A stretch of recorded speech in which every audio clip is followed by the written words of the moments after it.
Hello everyone, my name is Dr. Lina from Dental101. Today I would like to talk to you about a couple of subjects that usually people ask a lot.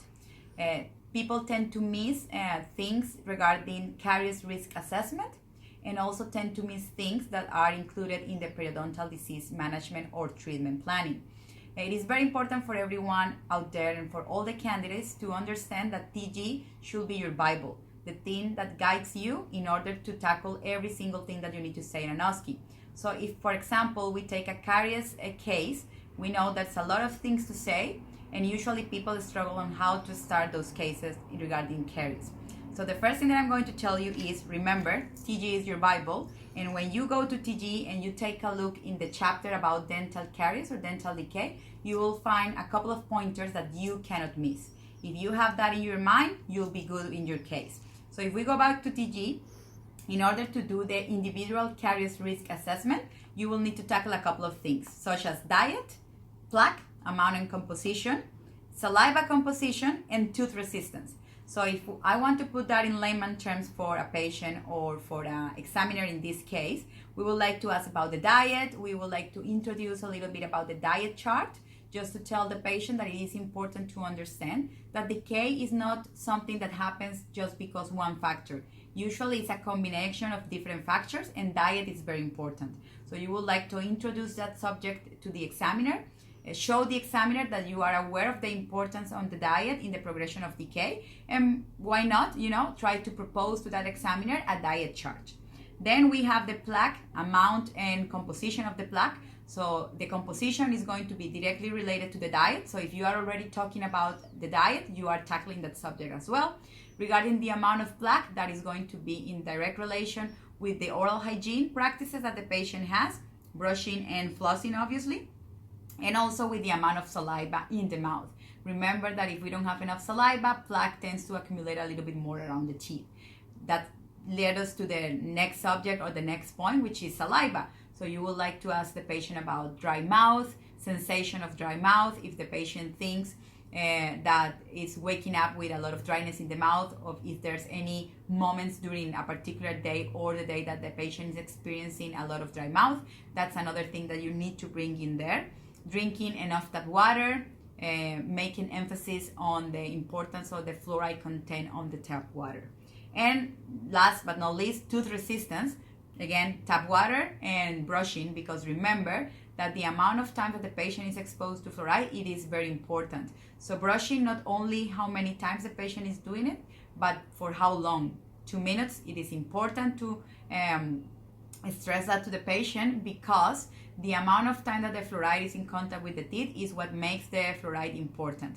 So we need to bring all those things when we are doing the caries risk assessment. So as you know, guys, and probably we have been discussing this a lot before, everything is in TG.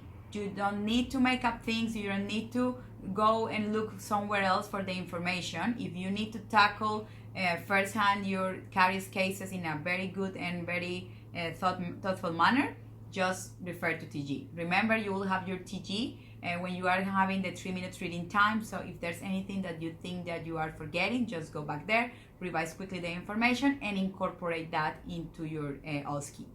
The other thing is Periodontal Management. That's another thing that I have noticed candidates tend to miss a lot. We are very good explaining what gum disease is, what periodontitis is, how the progression of periodontitis is in place, and why it is important to keep good oral hygiene and everything. But when we need to tackle all the things that are specifically related to the management, then we tend to get lost. Again, we have TG for that. You go to the chapter of periodontal diseases in TG, and in that chapter, you are going to have everything that you need to have in mind for the management. So if you go back there, you will see that there are 5 bullet points that are important and that you cannot miss on in all your perio cases. First, we have oral hygiene, thorough toothbrushing, and interdental cleaning. That's something that the patient needs to be doing. Also, that needs to be in company of good patient education, and that's on you. It is patient responsibility to brush, to clean in between the teeth. but it is our responsibility to educate the patient in how to do those things correctly. That's the second bullet point.